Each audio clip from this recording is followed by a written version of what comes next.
He sucked me in there. I call him a skinny rat, didn't I? Before he sucked me in. Like, I was just firing abuse at the boys for weeks and weeks, not even at me, and I've just gone, right, have that, you skinny rat. You are listening to House of Football, brought to you by SportsJOE and William Hill. Hi, I'm Eric Lalor. Welcome to this week's House of Football with SportsJOE and William Hill. Delighted to say I'm joined in studio by long-time friend of the show, Mr. Stephen Hunt, ex-Irish international footballer and now modern-day football agent. How are you, Stephen? Good, thanks, Eric. You're looking great. You're looking really fresh. I'm fresh. Yeah, feeling good. Recharged. Haven't been on in a few weeks now. Oh, brilliant! I can't wait to hear all about where you've been. I'll ask you about that in a second. And of course, stalwart of the show, the brains behind the show, and the man that ensures that I get to sit behind the mic every week, our own Robbie Redmond. Robbie, you're very welcome. Thanks, Eric. You were on holiday as well, weren't you? Yeah, Where'd you go? Malta. Nice. Yeah, actually was. Lovely. I've heard about Malta. It's one of those places I'm going. It never occurred to me to go on holiday there, but I always hear good reports about it. It's nice, like it's a bit strange because like across between Italy and the UK, because like red phone boxes everywhere, Marks and Spencer's, all like all British brands, high streets. But it's and Gary Neville owns half the island, I believe. Probably, yeah. He owns half everything, doesn't he? A finger in every pie. Stephen, just mentioned you're just back from America. You were over in North Carolina. Tell us a little bit about that. Yeah, I subscribed to play in a TST Cup over there. Wolves phoned me about 2 weeks' notice before the tournament started and kind of juggled my ideas and what I'd done fitness-wise and what lack of fitness I had. So we trained a couple of times before we got there. The Friday we trained, I realised the length of the pitch and I went, okay. So what was it? Was it full side, 7-a-side? 7-a-side against all sorts of teams, influencers. Wrexham were there, West Ham were there. Just a lot of ex-pros as well. And ex-pros, young players, futsal teams, influencers. Where was it? North Carolina? North Carolina Raleigh. So, listen, it's Trunkland. Great. Yeah. to be honest with you, it was such a 4 or 5 days we had, whirlwind, arriving there to realise this is proper. It's serious. To pretend we knew what we were doing at the time. And we entered a competition that was amazing, well run, well structured. We finished on a little mini stag do, to be honest with you, because we were knocked out in the group stages. We played a Mexican team first game, and the eyeballs were popping out of their head, right? So it was their cup final, playing against Wolves, 7-a-side, roll on, roll off subs. So they were coming on like red arrows, and we were like blowing. You were like Stephen Staunton. Remember Steve Staunton in the World Cup? Literally, right. Playing in the orange ball. It was like playing against Man City and Brighton put together. The 22 years I've never got a run around like that game. But they were buzzing, they were rocking. They beat us 6-2, I think. But it was the rule was, so if you were winning 3-0 end of the game, it was first to 4. So the game wasn't over. So if you were 3-0 down, you still had a chance of coming back and scoring 4 and winning the game. There was no draws. It was everything finishing a goal. Everything had a climax. I have to say, extremely well run. And who was on the Wolves team with you? So it would have been Richard Stearman, who we had a couple of players that were still playing. Right. Sacco, who used to play, who's got a hammer left foot, still plays in Greece. A few other lads as well. Darius Vassell played with us, snapped his Achilles the day before. So like we were training with a bit of intensity, I think, which weren't new. Like obviously he got there. The last thing he wants as a coach now is to be out for 3 or 4 months. But the tournament was proper.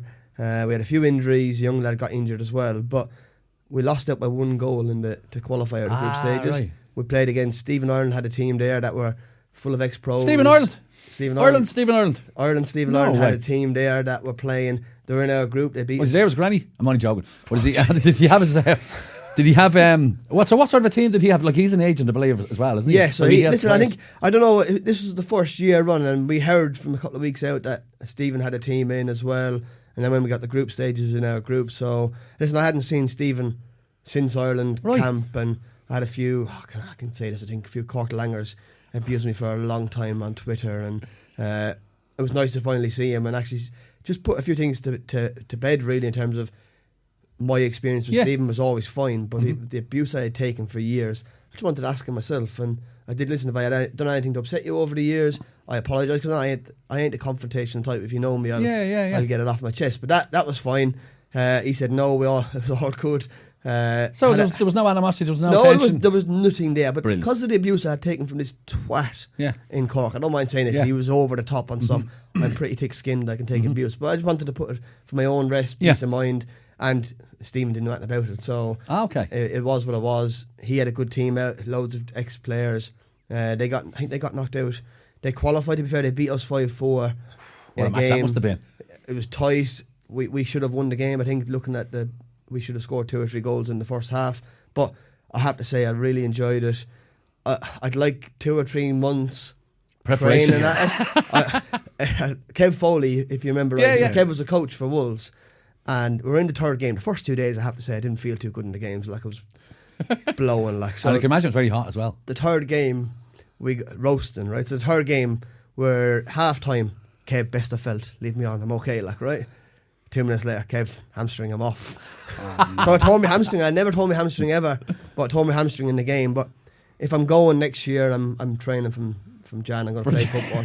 But 1 million for the prizes. For the, 1 million? 1 million for the winners of the tournament. We used to enter 5-a-side tournaments and you get like a bag of crisps or something to yeah, but Coke. $1 million. I don't want to put them under pressure, but I heard the prize money next year is 5 million. So here, Robbie, we're going to training. We probably still won't do much. Maybe SportsJOE could sponsor a team. There we go. Or William Hill. If you want to go down that route, I'll get a team together. There you go. That's full of influencers, right? Yeah. And we're there, but you need to be good, like. I'll tell you, we have to be good. Eric, we have to train. You might have to be the water bottle man. £5 million. I'll be the cheerleader. Don't mind, we're in America. So we get knocked out. So quick story, we get knocked out, and Stephen being Stephen, head to the Irish bar Friday afternoon, just with a couple of one of the lads, and said, listen, you're Irish. Yeah, obviously the guy's from Mayo. I said, listen, tell him Stephen's in town. So the Irish guy rings me from Mayo. Total American accent, totally Americanised. Yeah. Hey dude, I don't know what you are, who you are, but you look famous to me. I'll meet you tonight. I own Raleigh pretty much, right? And I'm going, okay, so we turn up at his rooftop bar. I think he's 52, single. I said, have you done any mistakes in your life? A real catch. Yeah, so we ended up back at his house at 5 o'clock in the morning. Wow. Having the crack, having a bit of banter. Like, he was sound. Brilliant. Irish hospitality is alive and kicking. But even like, say, the Como were there, so Fabregas played in the tournament. Oh no! So they're getting into the nightclub. Wow. Under Stephen Hunt's name. No. There's a Mark Bircham who used to be at Waterford. Oh yeah. He's a bit of a cheeky chappy, kind of QPR now or something, is he? Yeah. He seen my Instagram story at 2 o'clock in the morning the night before and decided to go to the same place the next day and use my name. So when we arrived the next night, Bircham and Como and Fabregas were all kind of like, this is our table. This is Stephen Hunt and Wolverhampton's table. On you go, like. If anyone's going to an Irish bar in Raleigh anytime soon, mention Stephen Hunt to be on that rooftop bar before you know it. It does go to show, doesn't it? Like, listen, it was a pretty cool bar as well. Like, but Irish are fairly welcoming when you find out there's somebody in town, and it was a big event. Amazing. So, like, I mean, like, it was a mad weekend. We'd Soccer Aid. Soccer Aid was on, and Robbie Keane got 2 goals, was it? Yeah, he got 2 goals, and his first goal, I didn't see it. First goal was a particularly brilliant. Yeah, it was a great Robbie goal. Keane finish. Cracking and goal. Did he do his trademark celebration or he something? done his roly-poly for one of them, yeah. He still got it. And the Champions League final was on as well. Well, yeah, I know, it's almost like a side note at this stage. And so we better mention the Champions League final. City won the treble. Right, that's that out of the way. I know, look, we got to chat about it. I mean, the one thing that impressed me most about the Champions League final was that it was a match. It was an actual match. We all went into it. Well, I did anyway, thinking this is going to be a rollover. This is going to be 3-4 for City, going to put on a show and finally get over the line. They got over the line, fair play to them. Brilliant goal from Rodri. But Inter Milan were really good. What was your opinion on the match, Stephen? When I heard Pep's comments on the Thursday, Friday, Italian teams think they're winning at 0-0. I think he realised that this was going to be no walkover. They weren't listening to the hype of Man City are flying. He knew they were in a game, so he prepared his team a little bit by the press conference. I thought, listen, you need to realise if it's 0-0, you're in danger. And listen, they nearly scored the last few minutes anyway to make it. If they hadn't have scored and you lose 1-0, you'd be kicking yourself. So, but Man City won the game. It's a massive key for them to win it and monkey off the back. I think Inter did everything right, which is probably the frustrating thing as a Man United fan watching it, because you couldn't expect them to do anything. You're very bitter, these Man United fans. They come out the last week, haven't they? Like, you're not the first one I've heard in the media to have a go at them. I've nothing else. Well, Inter, not saying they should have won, but he did everything right, everything they could have done to win the match, which was keep it tight, like bring the Lukaku on with half an hour to go, create chances from set pieces, and just... like the coach, like this is why it must be so frustrating to be a manager or a coach, because what can you do if Lukaku's going to miss a header like that? Like, and this just on that, Robbie. Like, I mean, Lukaku, come here. He's a brilliant goal scorer. He's an unbelievable record goal scorer for Belgium, and brilliant goal scoring record everywhere he goes. Even his time at United, he still scored 20 odd goals. But I think that moment showed why he can never be considered up in the upper pantheon of elite level strikers. Yeah, it's cruel. Like that's what sport is at that level. And this is just the second game, big game now. Remember the game for Belgium in the World Cup? He just froze in that match as well. Like people say it's cruel. You do feel sorry for him, but also this is why these players are paid so much to score these goals at this point. Like he had one job, and that was to score. And I don't blame him for getting in the way. Remember he blocked. That was impossible. But the header, you just like put it in the corner. Either side, it's a goal. Yeah, because Edison didn't have to move; he just stood there in the block. Yeah, but City deserve it. I am bitter, but they do deserve it. They are they're brilliant. But as David Beckham said, there's only be one team who won the treble first, and that was Man United. So thanks, David. He's a guest coming soon. What? Stephen, this is obviously we're mid-season now, pre-season if you want to call it, and it's the end of the season. It's a very, very busy time for you. Are you constantly on your phone at the moment and sorting out stuff for players? And yeah, I think you have initial burst when the season finishes of people trying to get their business done early. Offers come in and tries to tempt players into taking the offers, and then you have a bit of a mid-season kind of or mid-end of season mid-term break where families, the scouts all seem to go away at the same time. Right. So they all have peace of mind. The recruitment teams, right? I'm off next week or whatever. So you get the feeling that actually the week I was in Raleigh, it's going to be a quiet week, so you're not really under too much pressure. You're not coming off the pitch saying anything, needs to make a phone call. But as soon as the Monday after that, or the Monday afternoon, Tuesday, your phone is lighting up. But that's good because you want to try and negotiate a few good deals. But it is a good time. It's only going to get busier from now on for sure. Okay, and I suppose like the people always wonder like how agents work, and like so when you get can we just go through the process again, Stephen, because it is fascinating to a lot of our listeners and viewers. You are an agent for footballers, so you're getting calls from, is it clubs or intermediaries? What, like we keep hearing this word intermediaries being mentioned. It's more like, say, get your perspective on it, Stephen. Like, let's say you're Harry Kane's agent. You're not his brother. You're his agent. He has a proper agent now. Yeah. What are you advising him? What are you saying to him? You're like, it's like, because there's this thing like, is he going to move for a trophy? Is it money? What should be his priority this summer? Listen, you put me in Harry Kane's situation now. It's it's going to go to the wire because it's Daniel Levy. Yeah. So you just bide your time. If there's a gentleman's agreement there, it's different. But it sounds like there was last year a gentleman's agreement made. So with Harry Kane having the service he's had for Spurs, I think it's just about being patient. From an agent point of view, why would you wouldn't want to be ringing too many people because you've got Harry Kane on your book. So let them do the work. Let Man United come to him. Whoever, Real Madrid. Listen, there's gaps appearing as you go along. Mbappe then obviously has said he's not going to sign an extension. So there's a bit of a chain. So you put the chain together. You try and play a bit of poker, and you are, when you have Harry Kane as your client, you're not at any risk. Right. So would you be advising him, listen, stick around for a year, move as a free agent? No, I think whatever. Money's not an object for Harry Kane. So the emotional attachment you have to Harry Kane is football. What he wants to achieve. Does he want to win medals? Is he going to blame you if you don't win medals? So do you want to move Harry based on you want to win the Premier League, you want to win Champions League? You find out all that first and then you take it from there. It's easy for me to say, this and this, but until you find out and know the player, what they want and what they really want, because in 20 years' time you want no regrets. Yeah. And no football regrets. Put it to you, Robbie, throw the argument that, Manchester United fans are getting very excited. Personally, I don't think the deal will ever happen, but you're thinking, Manchester United fans, rightly or wrongly, are thinking, if Hayne comes into our team, adds another 30 goals to that team, we're going to be challenging City, but probably that's a bit of a leap, is it? It's a tough one, because as a Man United fan, obviously I'd love Kane to come. He's an amazing player. I still don't even think people realise how good he is. I think he's going to go down as one of the best English players ever, best Premier League players ever. But I mean, I'd love Man United, but I don't know if Kane alone would be enough to bridge the gap. So when I went to Chelsea match live recently at United, I went, oh, what a gap. Yeah. It's there for him. There's runners on either side of him. Almost Son type runs. He can drop into a fake number 10 or go play as a number 9. He can do both for Man United. And if there's a case of United want instant success, and most managers do want instant success now because they won't be in a job if they don't. If they don't win stuff in next year, then he'll be under pressure, Ten Hag. So they have to progress at a big club. Harry Kane is a perfect number 9.5, 10 for Man United, no question. He's outrageous. He is perfect, but my worry for him, if I was him, I'd be thinking, like I was looking there on average, so over the last 10 years, City have averaged like 95 points a season. Man United have averaged 80 points a season. Wow. So, like, can he bridge that 15-point gap? He is amazing, but still a lot, like, and is it worth, like, not soiling his legacy with Spurs, because he'll always be a club legend there, but is it worth pushing that hard for something when he's probably win the League Cup? Because the only two trophies he should be leaving for, the Premier League or the Champions League. And if it was me, easy to say, but it'd be like, Real Madrid, just what an option that would be.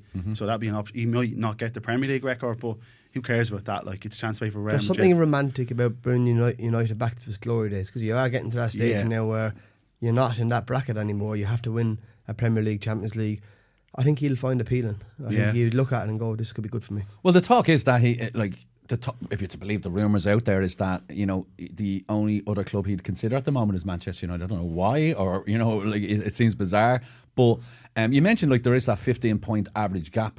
I'm looking at United this season and the stupid points they dropped in games, you know, and I'm going, if Kane was there, would that have happened? Maybe I would say with Kane, the team, on average, he'd probably gain another 10 points per season. Possibly. Like, thrown it out there, which doesn't leave an awful big gap. I'll come in there. It's not just what Harry Kane brings, it's what he brings to the rest of them. The belief that Rashford has, Sancho have. If I pull it back here, it's a goal. If I go 1-2, he can see me coming in. He'll see all the Son goals that he set up for Son over the years.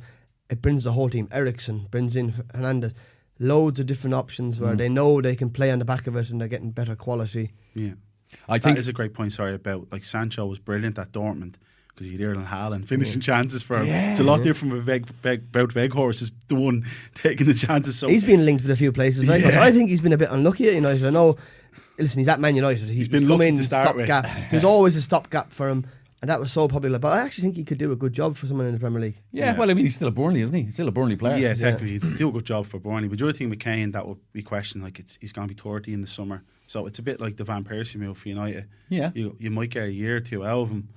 I would hazard a guess and say with Kane, I know he has the odd ankle injury and whatever, but he seems such a permanently fit player. He doesn't get that many knocks, I don't think. Yeah. And I think there's at least a good 4 or 5 years in him. There is. I think, like, just playing devil's advocate as well, just so United, a lot of United's better players are at the higher end. Like, so you have Casemiro 31, you have Bruno 28, 29, Varane over 30. So Ericsson, it's an old squad. So it's like, have you ever seen, like, the NBA, like, clubs, because they can draft players, like, a lot of them will, like, we better win now, so they'll go all out and sign big stars who might only have a year or two. So if United are going to get Kane, it can't just be Kane. It has to be a top goalkeeper as well. That's where the recruitment team United, if they buy Kane, it gives them 18 months to 2 years to identify the next one. And that's where Liverpool and the teams gone before them have been so good at it. They've identified early and gone early with the players. Brighton have done the same with their players. They've identified, like, Man United could have signed Caicedo for 4 million 3 years ago, and they messed about. Like, I knew I was. He's still being linked, though, apparently. United are still looking at him. I'd love to get Caicedo. Anyway, it's not a Man United podcast. Sorry, I'd love to chat about Man United all day. So, moving on to Bows. No, joking. So, just there's a lot of players, I suppose, up for grabs, Robbie, during the summer. You want to give us 1 or 2 names there? Matt Doherty's a big one from an Irish perspective. Like, Matt, he's a free agent now, isn't he? Yeah, he didn't play much at Atletico, which is no shame. 12 minutes or 12 something. minutes, but still, he probably wasn't going to play a lot at Tottenham, so he got to go play for a big club. Great experience for him. He's a proven Premier League player. He's he was a great wing back. He was brilliant in, like, the 18-19 season, 19-20. That's why he got his move to Tottenham. Like, so he's a very kind of specialist player, and I think he did a good job. And we were chatting earlier on, maybe Arsenal, his boyhood club. What's his boyhood club? Is it? He supported Arsenal. Oh wow! Yeah, I'd say the sports fans didn't hear about that. And Steve, you played with him, like, Like, I think from an early on, even going to Spurs, it come out that he was an Arsenal fan. Oh, really? Did? Yeah. Okay. It wouldn't have helped, but knowing Matt the way I do, it wouldn't really have affected him either. So he's real laid back, is he? Laid back, not pretty chilled. I think he'll be looking at his situation where he'll probably know he's in the shop window against Greece a little bit. He'll have offers for sure from Premier League clubs. It's just a case of biding his time and seeing which one fits him best, because he is seeing that as that specialist wing back type role. There is teams that play wing backs, so you will become appealing. But even say the likes of Arsenal play with a high full back anyway, even Ben White, and they can come into midfield now. So Matt can do all that. Arsenal, I'm not so sure, but you don't know. Funny things have happened. But I suppose he is that stage of career where he wants to be playing every week now at this stage. That is the thing, though. What would you be advising, Stephen? So, like, is it you get a good move, a long contract here, a 3-year deal, where you're going to be a squad player, or this other club will offer you a year or two and they're only mid-table, but you'll play every week? I think it'll be a case of weighing up the situation. You weigh up playing every week, you weigh up the financial package, is it too good to turn down? Your family, he's got kids. You weigh up everything and then you go, right, you play on your emotion. What are you going to be happy with in 5-6 years' time if you're going to go here? Like, he couldn't turn down Atletico Madrid. No, you can't. He wasn't playing regular enough for Spurs to be even saying anything about Atletico. So you have to go. You'd rather not get a game at Atletico Madrid than not get a game at Spurs. Having said that, he's over there. He's away from his family. It's a lonely place sometimes, even though we're chatting freely about him. He's over there just social media, resting in the hotel or whatever he's been. But I think he'll have some offers that'll come in that should be appealing to him. Well, you imagine he'd be a very attractive proposition as a free agent to even like the promoted clubs coming up, the likes of Luton. Who else can promote? Burnley, and Sheffield United. Yeah, you'd imagine like he'd be an attractive option to any of those. Well, clubs. like, he's an experienced Premier League player, and as I was saying, at his best, like those 2 seasons, I'm looking here, like he'd like 4 goals in each of the seasons, 7 assists in one season. Like, these are all metrics that'll help him entice. Like, it didn't go that well at Spurs, but he was playing as a fullback under Jose, an orthodox fullback, and it didn't work out as well for him. And he had got a great period where he was absolutely flying under Conte until he came up against Villa. Kulikeshki was, I'm pronouncing that wrong, I know I am, but he was key for him. But we know who you're talking about. He come inside a lot and allowed Matt to go outside, or he would go outside, Matt would go inside. They were really 2 intelligent footballers. Matt needs someone, he's not one of them that's going to go skipping past someone like Ryan Giggs. He needs football intelligence to play with. And I think he can play as a good fullback. I just think he hasn't. And it's made him look like he's a specialised, but I think he's just as good a fullback and he's a wing back. Right manager, right place. He's been unlucky as well. I remember watching that Villa match, and I think the Spurs won 4-0 and they were flying on a Conte, and Steven Gerrard's Villa were quite a rough enough team, and he got absolutely levelled. Right. And that injury then knocked him back. He comes back, the World Cup's on, there's a break, he's not getting in, then he's 6 months left on his deal. So he hasn't done anything wrong. He's had a great career. But I don't know, maybe Arsenal as a squad player would be a good move for him. And don't forget, he won't be shy of abroad as well. He'll have offers to go abroad. When you're out of contract and Transfermarkt, where clubs will go and look at players out of contract, it'll come fullback, international. He has a great game on Friday. Watch him signing for Olympiacos on Monday. Could you see him reaching that potential when you first came across him? Yeah, because he was always an intelligent fullback. Kev Foley he would have been ahead of him at the time. Very similar in terms of never dived in, never actually wanted to tackle you. John O'Shea played similar, where he always stood on his feet. He waited for you to give him the ball almost. And I think Matt's always been intelligent football. I think he had to go he had to have a bit of rough when he come. He was a young lad learning his trade at Wolves. Took time, but again, I would say he never got distracted. He kept being himself. Never really went out often. Never did just behave himself. Strikes me as a very focused individual. Focused but laid back. So you have to understand him. Like, if you were sitting here, you'd be going, "Come on, Doc, give us a bit more." Like, Give us a bit more energy. No, it's not his style. Another player I want to throw into the mix there, Robbie. One of your favourite players, Stephen, you always have a nice opinion on. James Maddison is up for grabs. James Maddison, I know you know he's what is your opinion? I'm going to surmise or paraphrase Stephen and go, great player, but could be even better if he applied himself a bit more. Yeah, without a doubt. He's got so much ability, loads of ability. Just what level he gets to. He has ability that I've seen with Ireland. He's way above everyone else I've played with Ireland and in Premier League teams. But you got to go and do it, and you got to prove it. His stats are not good enough. Crawley, I'll be watching this one. He'd be like tearing his hair up, but his stats are not good enough to get to the top 4. Either of mine. That's why I didn't play. You know what I mean? I'm not sitting there going, he's an unbelievable player. He's really talented. Just got to get to the level that he can get to. Does that level of talent hold some players back in a way because it's too easy for him, and he's not going to be willing to work on his game the way someone on a lower level it can come. Like I remember when I went to Coventry and he was practicing free kicks every day, like really looking to improve his game. And then he got a move to Norwich. I just didn't really do as much. I thought, come on, James, keep going, keep practicing. Things are not going right for us, but keep going and keep playing. And it always stuck with me. Having said that, could I see the career he's had? No, but am I surprised? No either, because his ability was frightening. Yeah, I think it's Newcastle for him anyway. It seems looks that way. It's a top 4 club, there's Champions League football. But it's not. They're new to the top 4. It's not like going to Man United where you'd expect them to be an absolute elite level player, getting 20 goals, 10 assists a season. Newcastle still kind of find their feet at that level, and it'll be a tougher season next year. So it's probably a perfect move for him And the only other club mentioned was Spurs. Spurs are looking at Who are him, you going to go apparently. to there? Like, Yeah, of course. You know, are you going to go to... You say that, right? But he's the type to go, oh, London, bright lights. Okay, yeah. That's Might quite like it. Like. Yeah. Do you get that a lot where lads is like, I'm not going to go? They might look at the next- location and go, I'm going to go live in London for a while. And it's wrong. You should make the best football decision. But Spurs is a massive club. I mean, Is that a big issue, Stephen? Like location? Like as you say, like the northeast? I don't think it is for the Irish lads or the British lads. I think they'll go with what's best football-wise for them. But with definitely the foreign boys, they like to think they live in London. They think it's the bright lights. You know what I mean? But they don't realise that you can't eat in a nice restaurant every night. You can't. Otherwise, you won't be a footballer. So I'm sure there's one or two nice restaurants in Sunderland and Newcastle, is there? I'd say there is. There Yeah. has to be. Or maybe there's a gap in the market. tell you what, there's a mad Hang on. night out in Newcastle. I know that we had a Christmas Can't wait party. for a House of Restaurant next week when we announce our new business in Newcastle.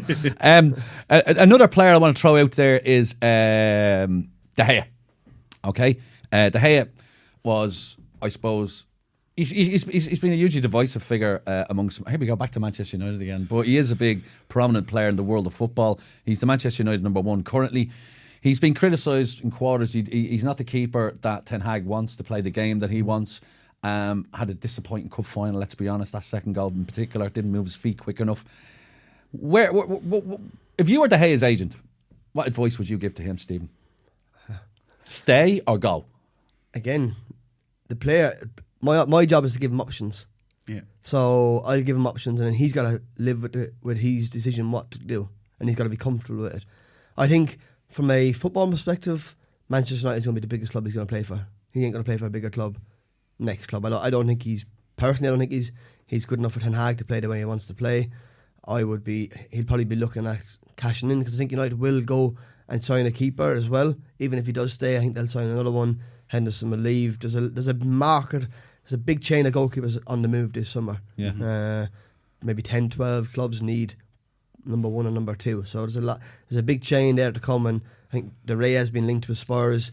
Could De Gea go to Spurs, then that'll be blocked. Where does he go if he doesn't? He might end up going. Like there's talk of him Guitar. signing a new contract on reduced terms. This is the strange one. So like they're saying to him, we're going to pay you probably half, and you're not going to be guaranteed to play. Yeah. And you're like, why would anyone in any other line of work take that? It's still obviously amazing money. Still gets to play for Man United. So it's just, I suppose, for him, it's like he's not going to improve his footwork. He's at that stage of his career. He's not going to get better. He's not a natural fit. So Robbie, I think he has got a little bit better as well. Yeah. To be fair to him, he has tried to adjust. I'm not saying it's not like they don't pass it back to him. Yeah. He is trying to be, but he ain't at the level Anoya for Inter Milan was coming out. He was nearly doing drag backs every time he got him. You know what I mean? So, yeah, I do think he has got better. Yeah. But he's not at the level. I don't think. So it depends what his priorities are. Stephen saying like he could go back to Spain maybe, but again he's not going to get that money there. He could go to Saudi Arabia if it's just money. But I suppose it's probably admirable in the sense that he has been a United legend. He's like, I love the club, I want to stay, even if it's on less money, and I want to improve. But you'd still be looking to get someone else, probably David Raya off Brentford or something like that. Sanchez at Brighton is extremely talented goalkeeper. Yeah. It's just the case of he's not even playing at the moment at Brighton. So a young one like that might come in and be his understudy. Well, there's an argument that De Gea needs to be challenged. Like he's never been challenged by who they got this season, Jack Butland. Who was too good to be challenged for a while now, though.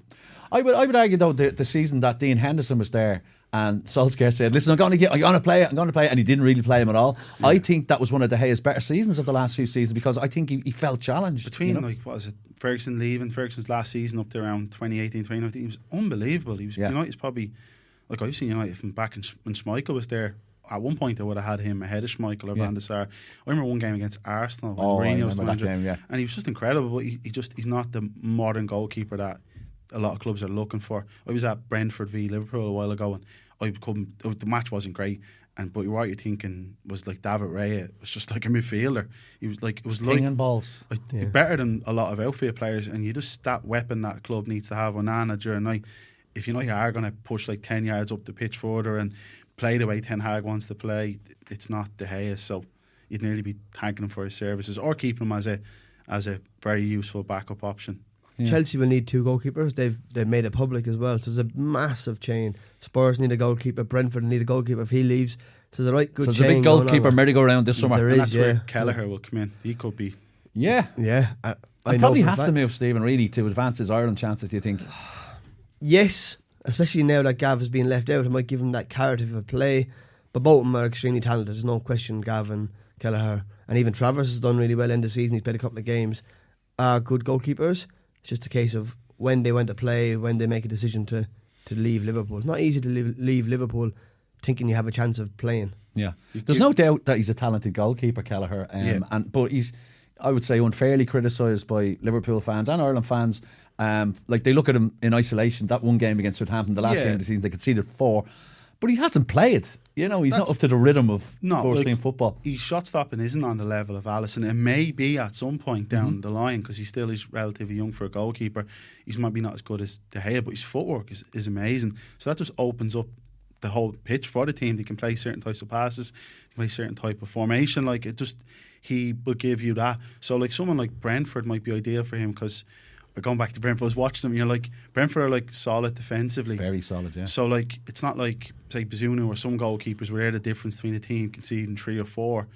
I think Brentford will still do well, even if Kelleher isn't as good a shot stopper as Raya. They'll still perform on a certain level. So that might be the perfect kind of environment for him to develop. Because like David Raya played in lower leagues, and now he's wanted by Spurs, wanted by Man United. So then this will be the proof of Kelleher now. There's a young boy called James Trafford, and then obviously Carl Rushford as well. They're 2 England 21 goalkeepers. Yeah, they'll be in the market, because Gav did that last year from Southampton. So there's going to be loads of keepers. Like James Trafford will play for England 21s by the looks of it, and then he'll be on the move too from Man City. So he'll be the same as Bazuna. He'll all of a sudden get to a level where he plays as well. So it's actually lots to happen on the market. It's a good market for me to be involved with at the moment as well. So I know you present the options, Stephen, but would you say to Kelleher, if he's your client, like, now is probably the time to go, as nice as it has been here? I think I'd get a feeling off the player that he's just beginning to think he should be playing, and then you okay, the player will go to me. If I go here, what will it look like as a package? What will it look like as am I number one? What are my wages like? And then you put it together and go, okay, maybe it's time to go then. Yeah. I'll always give advice, but ultimately it has to be your call to go. I'll never take a decision away from a player, because it'll come back on me then. And my job is not that. My job is to go and give them options. Have you ever had a player come back to you going, I can't believe you recommended that move? No, because I never. You let them decide. I let them decide, because I think they ask me. I think, well, the plus is this. The plus is your wages are going to be better. Location's not great for where you are now with your family, but that happens. But you've got to go and do what you have to do. You get paid to play football. You have to go and play.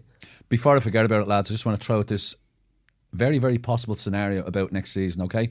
And here it is. Not Bowes in Europe, no. Here it is. The Champions League finals in Istanbul just over the weekend. An amazing occasion, like big time football. The next season's Champions League final is in London at Wembley Stadium. But the Europa League final is here in Dublin at the Aviva, right? Liverpool are in the Europa League. Manchester United inevitably will get knocked out of the group stages into the Europa League. Manchester United versus Liverpool in the Aviva. Imagine that for the Europa League final, Stephen. I'm going to take your romantic side away now. I want West Ham to be in the final because it's Soufal. Because obviously he's had Prague this year, and then he'd have Dublin next year. He's 2 agents, one abroad in Czech, obviously, and then me. No way. No. Yeah, well, very good. I didn't know that, Stephen. Tell us a little bit more about that. No, well, I didn't know that. Sorry, I'm part of the reason why Soufal is here in England. So I look after Vladimir. So wow, very good. He had his time in Prague. He had his dream from the start of the year to get the Prague for the final. And if he gets to Dublin next year, then I can show him around Dublin for a night. Because the West Ham boys look like they had a good time as well. But anyway, go back to Liverpool. Liverpool and Manchester United. No, West Ham versus West Ham, I would have listen. Yeah, no, United will be playing in London that night. United to be well out by then. I just imagine I would imagine that. I wonder if anyone from the Irish government now listen to this podcast going, holy shit, has anyone actually thought about that? Because it's a very, very possible scenario. And it would be, I would think, apocalyptic to our government, because there's a reason we don't win the Eurovision anymore, because we don't want to host it. It's too big of an occasion for us to host. Imagine us trying to host. I would envisage 100,000 Man United fans and 100,000 Liverpool fans converging on Dublin city centre for that final, and about 10 of them have tickets. It would be amazing the more you think about it. Yeah, the excitement in the city, and they'd be coming from everywhere. Yeah, all of Ireland, Liverpool, the 2 most supported clubs in Ireland and England. I just realised that on this morning coming in the bus, going, Imagine, it's going to be an amazing occasion regardless. I think we did have one Europa League final here before, but it was 2 Portuguese teams, and it was Braga and Porto. Yeah. And you're kind of going, kind of a little bit disappointed, even though they're two big Portuguese clubs. You're hoping, no, come here, inevitably Seville are going to be one of the finalists. So it'll be Seville and whoever else, but you hope it's another big European team, just for the sense of occasion in Dublin. Sevilla, masters, aren't they? Absolutely incredible. Liverpool, Man United would be amazing. Oh my God. And there's no trouble, there's no... Well, you see, that's the thing. No, they wouldn't. You would hope not. You hope not. They're coming to our capital. They're going to behave like... Yeah. And I'd err on the side of caution there, and hopefully United will qualify from the group stages and avoid that apocalyptic scenario for the Irish government. Would you want to talk about any other players that should be maybe looking at the move? And another one's Harry Maguire. Last Man United mentioned that has to move. That has to happen. Another probably Spurs linked with him, aren't they? Yeah, I don't know if he'd suit Postecoglou the way he wants to play, because like Celtic would play like nearly in the opponent's half. So that's Harry Maguire's biggest problem. It's not that he's bad at football or he turns like the Titanic. He's just not very fast. So he's always going to be susceptible to passes over the top. So I'd say more Newcastle would suit him. Newcastle. What do you think? Oh, I think it'll be a late one again. I think definitely won't be till second, third week of pre-season that he'll turn up somewhere maybe, and they'll have to be acceptable based on his captain, his behaviour. So the fee is going to come down. Somebody will probably try and get him on loan at first and pay a small fee, so it'll be interesting to see where he goes. I've a lot of sympathy, I suppose, for Harry Maguire. It's not his fault that he was 80 million. It's not his fault that United paid that money for him. I was at the time remembering going, that's a ridiculous amount of money to pay for Harry Maguire. He was a good defender. The ultimate thing with these transfers, sorry Eric, is that like it doesn't matter what they pay. You'll see this, Stephen. If they do well, no one talks about the transfer fee. No, I remember people questioned Sadio Mane to Liverpool for 30 million. Now that looks like a steal. This is so. If you do well, no one's questioning how much Haaland gets paid a week. So that's the ultimate thing. So with the transfer fees, that's for other people. Big one, Phil Jones. Yeah. Sorry, it went through my head and I was smiling to myself. Jones, like, what would you avoid Phil Jones? I'm sure he'd have his pick of clubs at this stage. I don't know, it's just because he hasn't played for so many years. There's going to be a lot of cautious. Is he able to play back-to-back games? This is what clubs would be saying to you. It's like look at their data. It's like a car that hasn't been started for 6 years. Right. So, do you know what I mean? Will it start? Will it go again? Will it be all right? How would you go about getting him a move, Stephen? Would that be like come back to me and this? Like this? No, you're our expert.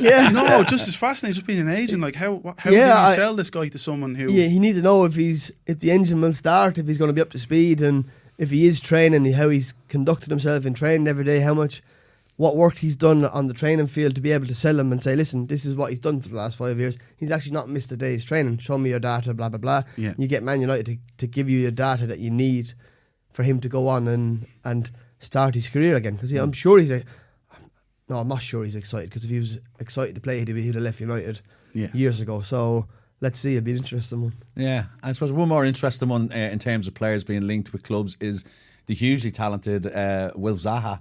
Zaha has just been. I think it was he's Alex Ferguson's last ever signing at Manchester United. He didn't play under, and it was unfortunate for him. He had an unfortunate time at Man United.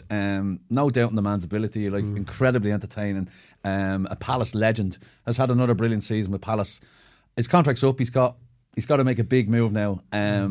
You wonder what his motivation is. Is it going to be money? Is it career? Obviously, there's Saudi links. There's links with who else is there? PSG, and obviously Crystal Palace have given him offered him a record-breaking contract.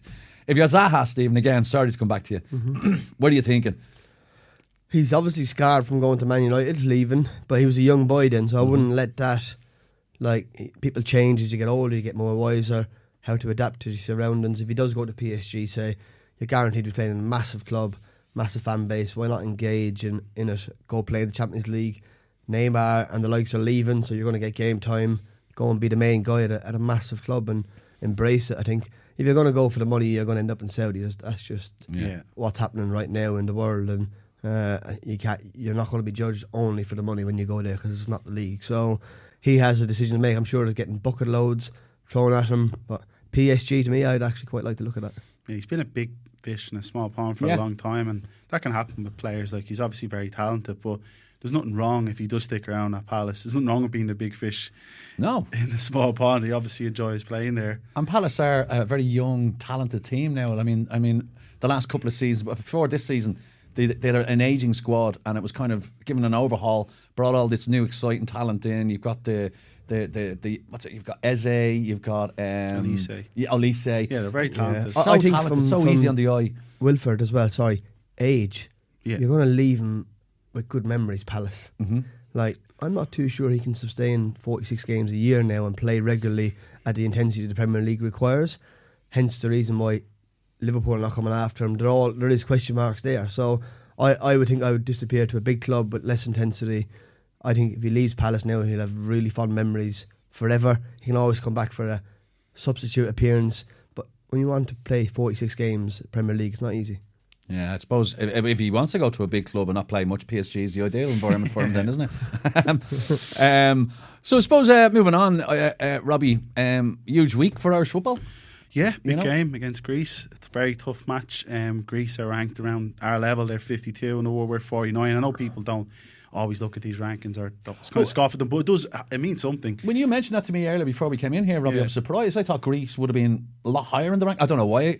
Maybe I'm clouded by the fact that they won the Euros all them years ago. Yeah, they're around our level, basically. Right. And then they were playing away in Athens, where I was checking it's going to be, it's warm enough in Dublin today. It's going to be 29 degrees. You know, Stephen, from playing away matches, Ireland, like, it's tough. It's going to be very difficult. And I'm not going into any kind of expectations, or I won't be going Kenny out or Kenny in. I just want them just to, like, this should be like a litmus test. Like, these are a team on our level. If we aren't going to beat them, or at least get a point. Oh no, this is the talk. You have to win. Like, I can't have this. Okay. I'm sick of this. Even going to Athens. Yeah, I'm just sick of this talk of like, oh, we had 52% possession there, it's positive. Oh, we had a header at the end, it's positive. No, like, we need to start reducing this back down to, did we win or did we lose? And everything that happens this week is to that aim. So there's none of this positive. The only positive is the result. And I don't want to sound like an old school proper football man, but I've had 3 years of this talk. And if we are going to ever start qualifying again, or even come closer to, or even improve our ranking so we can get a better draw, this is the type of match you just have to win. Like, okay, so it's a must win for you. Yeah, a must win. stage. Steve? Yeah, I think the preparation, Turkey for 10 days, tells you the heat, the intensity. They want to get used to it. I think they played a practice match last week in terms of between themselves, just to try and get up to speed, because it can be a bit of a shock, culture shock to your system. I think the camp realised that they have to perform and have to win games now. I go back to the Bulgaria away where we won 1-0 free kick. You find a way of winning and you have to try and get points on the board now. I think the squad are well aware of the transition period is over and the results matter. I think Stephen will be more aware than anybody, even though he'll play it down, but we are at a stage now where we need to get results, and I don't think we should go away from our style of play. I think that's wrong to do that, but to stick to it and find a way of winning is key. That's what I liked about Stephen's Trapattoni team, and people saying, oh, that Trapattoni's boring. Like, I remember that qualification campaign for the World Cup in 2010, and there was always a set piece, or like the team were just so well drilled and you knew the starting lineup ahead of it. Play to our strengths. Yeah, and there's nothing wrong with that. Like, it's international football. If people going, oh, they have to be entertaining. I'm like, have you watched many international matches? Yeah. Most of them aren't entertaining. I remember nearly falling asleep watching Spain at the World Cup last year. Yeah. And look at all the players they have. So we've moved too far away from the talk of, like, it's a football match at an international level. And, like, Stephen Kenny knows this. He might not always talk about it, but it's just the time has come now to have a Trapattoni performance where we score a header at the back post and don't give away anything. Yeah. Like, the small percentages in international football, and we have to start taking advantage of them. I think we can play the small percentages in Stephen's game. Yeah. I think you just got to realise when we need to play long, when we need to play out, when we need to be brave enough. It's okay saying be brave, but if you're going to pass into somebody that is dead already before he receives it, you're in trouble. It's just using your game Football knowledge, IQ, your football intelligence, football IQ, whatever you want to go with it, and use it, and then go and listen. Greece is going to be a tough game. Yeah. Just on the training camp that you mentioned there, Stephen, like Turkey for 10 days, like the lads have had a long season. They probably went off on a week's holiday and then they're flying to, I mean, they had a training camp for non-Premier League players in Bristol for a few days, then they had a break, then flew to Turkey for 10 days, and now they're going to Athens. How have you ever been involved in end of season camps before an international game, and like mentally and physically, how draining is it? And is it like? Yeah, I think it's physically, mentally draining, but they're robots now. Right. They know it's like Burnley were back in for a mini pre-season, weren't they? I think a couple of weeks ago. No they way. come back, last week or something. They come back in for a week just to top it up. Like, Vincent Company, where you have a break. You're just never off, really. You're never off. Like, but you know yourself. Like, some people at clubs wouldn't have played. They'd be dying to go away and have a camp and train and actually be excited about it. Okay. So, and there'd be a fear factor of not training as well. You get to that level where if I don't train for a week, Yeah. Jesus, I'm getting a bit Yeah. pinching yourself. Like, You do see a lot of I professional better not do it to footballers. myself now. I'll get paranoid. You see professional footballers putting in the training before pre-season training Yeah. because they want to be fit for pre-season training, which is a mad thing, is it? Yeah, As you say, you never stop. Kevin Doyle and I, our first season in Premier League, by God, we trained. We were in Rackcormac, which is Cloneybow, with a personal trainer, and we were pushing cars. Wow. We were doing old school, Yeah. granted, but with a modern twist in Yes. terms of coaching. One of the coaches used to play for Palace, one of the fitness coaches we used, and we trained like crazy, like, 'cause we just wanted to be ready. And did you feel the benefits of that, Steve? Yeah, we did, because we did, but we were that fit. The first week we had a little small twinge, but I didn't care because my body was just going to be out for 4 or 5 days, and then back into it. I wasn't going to be. We were machines. We Yeah. were. And can you remember, like, people always talk about pre-season and like the most grueling. Do you remember the toughest pre-season you were ever on, and what made it so tough? Oh, we were at Crystal Palace. I think we went to a park in Wimbledon, and the heat was like this at the moment, Right. and that was just, well, off you go and run. Where are we running, like? Around the edge of the park, Or just do laps? laps, Okay. miles it was, and I thought, oh my God, like, I'm going to pass out here. But I remember one pre-season, typical me up the front, 5 or 6. We had 6 400 metres to do, really old school Wow. running, and the first 5 I was the donkey pretty much, out as fast as I could. And the last one, right, I'm going to burn everybody off here. But there was Julian Graves' name. He used to play for Arsenal and Palace. He was 6'2", an Big absolute long runner, legs. long legs. He ran past me in the last 400 metres like I wasn't even there. And I'm going, to be fair, I went, you twat, you could have done that at the start instead of, do you know what I mean? So, and listen, I had 40 international caps, he didn't have many, so Did you see bit that? harsh. Did you see that change then to the more modern managers? yeah, it kept changing as you went along. By the time I come out, it was nearly balls back in straight away. No one was really taking a time off. Their bodies were still in good condition. Football training you need, obviously, but it's just the game is going on and on. I hate these old pros that say, the game is still the same. It's not. It's completely It's changed. adapting all the Yeah. time. The movements, the patterns of play, it's changing all the time. And Sports science and the sports advance of that and science, all yeah, that. Yeah. Having said that, the distances covered are not much more and less, but the movements are changing, the Right. patterns of play, the game is changing. Yeah, and with Stephen Kenny going back to Ireland this week, will he be doing a lot of tactical stuff with the guys? Yeah, I think it would have been physical at the start, more and more tactical as you get closer to the game. I think his patterns of play are set in the players' minds now. Just re-emphasising that with the two coaches, and I think remembering the fact that we're here to qualify. They know that the coaches, they know that the manager knows that. So let's go. I think they set it down from the last camp. We're going to Greece to win. Yeah. I think that's important that they get that in the mindset, saying we are going to win here no matter what, no matter how hostile, no matter what comes up or how hot it is, we're going to find a way of winning and installing that. And that's what I'd be looking for. Look, if they go out and they play the percentages, and like we lost to France obviously, but what didn't bother me that we lost, it was losing the ball outside the box. And it's just something like that wouldn't happen under Trapattoni. And this all sounds very, very harsh, but there's only 10 international matches a year. It's a very high level. It's going to come down to these little moments like that. So I don't want any of this positive talk. We're going for the win, because if we aren't, then we're going to be here this time next year missing out on the Euros. You've been listening to Robbie Dunphy. No. I'm only joking. I was very You're 100%. from 2018. I've been very much Kenny in, and it's not. I don't want the guy to lose his job, not like that at all. But I do just want the emphasis to move on a little bit more towards result and less on the fact that people are astounded that we're passing the ball to each other. Yeah. I think whatever Stephen does from here on in, he'll always be the person that's changed football. I tried to tell everybody he's changed football. I think he has changed football. I generally do think Our style he's tried has to changed. style Yeah. has changed, and give him credit for that. Yeah. Because he could lose his job over it, and he could have lost it a year ago, and he's still stuck to it. So I give him credit for that. Yeah. But I'll tell him straight to straight, face to face, we need to win. Like, our fans deserve to go and play a major tournament. We deserve to be there. My daughter deserves to see him, because growing up, like, she's still talking about going to the France game months on. Like, so brilliant. We need them memories. We need to create a positive vibe and go from there. Brilliant.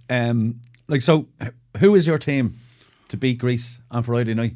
Or is it like if you look at the last team we played against France, we were beaten 1-0, disappointing of course, but it wasn't the worst performance in the world. But as you know what, Robbie, you know what, the more I listen to you, the more I'm kind of going, do you know what, You're dead right. I've been a big fan. I've been a big fan of Stephen Kenny and still am. And I've been fortunate enough to meet the man, a real gentleman, and I wish him well. But yeah, now's the time for results. Now's the time to. If not now, then when? Yeah. Like, what are we going for the World Cup in 2026 or Euros in 28? It has to be now. And like, as we go back, you admire a lot of what he's done. He gets a lot of credit for bringing a lot of players through. But what bothers me is that it's either all one thing or the other. Like, you can play passing football, but also play direct. Like, there's nothing wrong with playing Mix it direct. up. Just we need to get away from this idea that the football has to be entertaining or have to enjoy watching it. You enjoy the results. You enjoy the day out. No one remembers too much from the details of the match. We watch club football for that. So for me, I think he knows his best team. He's generally stuck to it. I don't like him playing two midfielders in central midfield. I think he needs to put three in there. I don't know if you agree with me, Stephen. Cause it could go back to having two up front with three in midfield, and Chizozi Ogbene could be the one that plays off with Ferguson and go from there. He might go the other way and put two wingers out there, but it'll depend on Greece's style of play. Yeah. And unfortunately, I haven't done any tactic reviews on Greece for today. But well, I've only just found out they're 52 in the world. So. But around our level, but going back to that Stephen's saying is that from watching the games, like you're covering them, you sit in the stadium, you're up in the press box, you're on your own, you've known you chat, you're just typing away, and you're looking at it and you're like, Ireland keep kind of getting overrun in midfield because he plays three forwards and they're all pressing, and that's well and good against a team who are lower, maybe ranked lower than us, but a team on our level or higher than us. Ireland cannot go into a match with just two central midfielders because we're so exposed. We don't have the players to do it. We don't have Luka Modric or any of these. We don't have Declan Rice, unfortunately, anymore. Yeah. But we I highlighted that, didn't I, at the weekend? To play not devil's advocate, will Kenny's reign be judged on this qualifying campaign? Like, are you saying if he doesn't at least get a playoff spot, it's a failure, and we need to look elsewhere? I think we need to look elsewhere anyway. Like, say Brighton would be looking, they know probably who the next manager's going to be. That's just clever planning. I'm not saying get rid of him, but we do have to take it campaign by campaign. He has done a very, very good job in a lot of senses. Like, as Stephen's saying, he's modernised the setup that was probably a good bit behind. He's hamstrung a lot of his players aren't at an elite level that they were 10 years ago or 20 years ago. I wouldn't make a big snap judgment saying he should be out or in, but we should. If there is someone else out there who's better, we feel better to do this job, then it's like any job. Of course you'd be looking at them, but there's someone looking to replace us, Robbie, next week. It, you know what I mean? That's it. Well, having said, there's only Alan Cawley coming in, so we're all right. Lad. Sorry, lad. Take the piss, obviously. But yeah, so I not get rid of him, but like that's just being prudent. But I do think now the talk for the positives, which you hear a lot of, just as I keep saying, just kind of has to be parked. We have to start looking at results again and looking at the approach and the method of how we're going to get them. And I think a lot of that talk has been kind of gone because we've all been caught up in other stuff. And do you reckon that, Stephen, as well? Yeah, it's calculated. I think it's important that you just don't throw away a manager that's been there for 3-4 years based on what we're thinking now. We don't know how the games are going to go. Of course, the FAI have to be plan B in place. Their options have to be ready to go. That's just normal procedure in any work line, and especially in football now with Brighton showing the way how that can happen. So I think it's important that we look at the performances and then we judge at the end of it. If we qualify, he'll obviously be in a strong position to continue as coach, but we gotta have plan B, plan C. Yeah. Even if we finish third, and that means beat Greece. Yeah, there's no shame finishing behind it Netherlands and coefficient France as well. That's what needs to be. Mm-hmm. And like, we're in this position now. People are saying it's a tough group. It is, but we're in a tough group because one, bad luck with the draw, but two, our Nations League performance wasn't strong enough in terms of results. We lost Scotland, we lost these different matches. So yeah, as I keep saying, I sound probably like Eamon Dunphy, but maybe it is time. Maybe it is time just to say. How is Eamon? He did a quiz for a while ago, didn't he? He's in good form. Well. Good form, I say. Yeah. He's never good form. He was in good form. Mate. He was. Remember? Oh God, he sucked me in there. I call him a skinny rat, didn't I? Before that. Sucked me in. Like, I was just firing abuse at the boys for weeks and weeks, not even at me, and I've just gone, right, have that, you skinny rat. Pretty much like. And I thought, like, I don't even regret it to this day because he's just hammering us for weeks and weeks. Would that be a topic, like what those guys were saying on the RT panel? Yeah, but Eamon was such a big high profile. It was getting so much pace.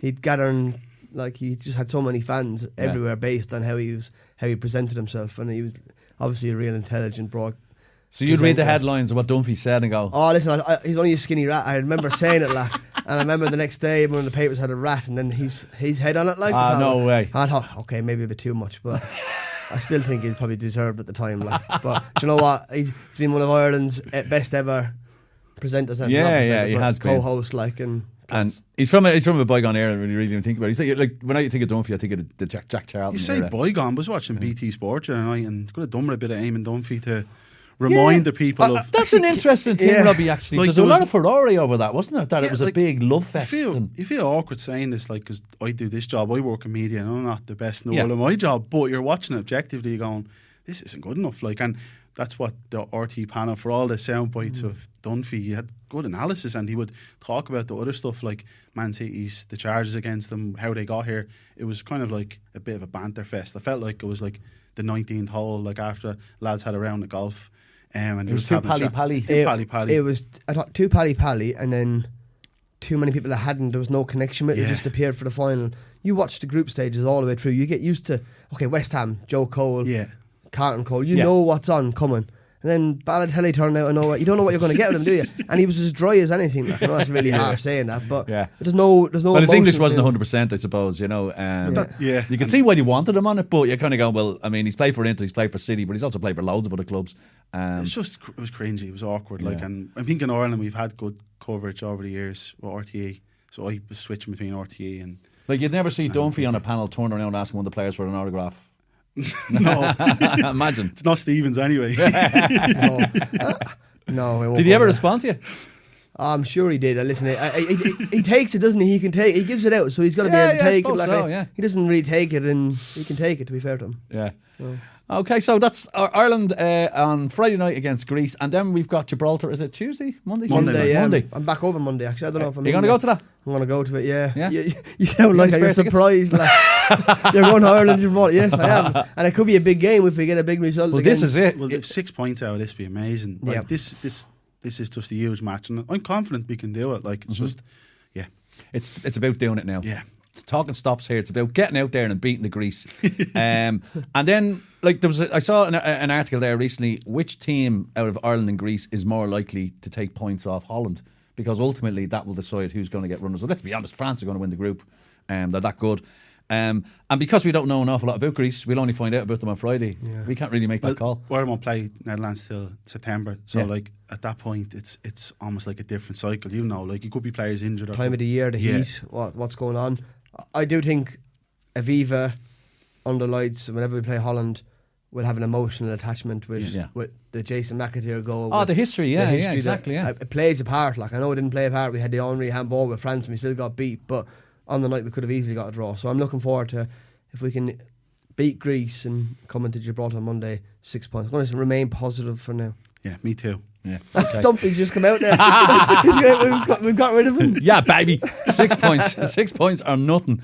So I don't even know how much time we've done here, lads. I'm kind of, I'm looking at the producer there going, hurry up, Eric, you've been Okay, right. Well, listen, we've covered the transfers. We've covered Ireland.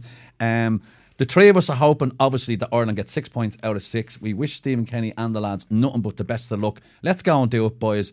This has been the House of Football with Sports Joe and William Hill. I'd like to thank Stephen Hunt and Robbie Redmond for joining me. Next week, join us again. Tell your mates, subscribe, follow, share, all that works, and we'll see you next week for episode 13. You've been listening to House of Football, brought to you by Sports Joe and William Hill.